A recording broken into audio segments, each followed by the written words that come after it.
Ganito po. Pag maliligo po yung mga tao noon, ganito. Papasok sila doon. Ops, dali.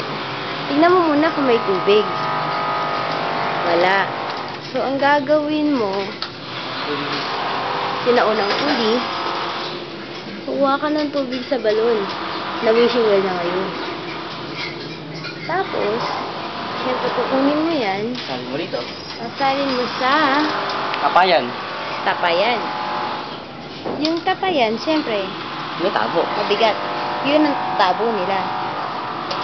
Which is called kaod. Yung tapayan na earth, ano to? Jar. Jar. Earthen jar. Is basically clay pot.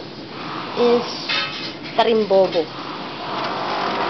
At dito ka maliligo sa bangsan. Pag maliligo ka na, So, yan. Open air. kunwari tinakpan mo, pero dito sa gilid, hi! Kita rin. Di ba? Ganun po.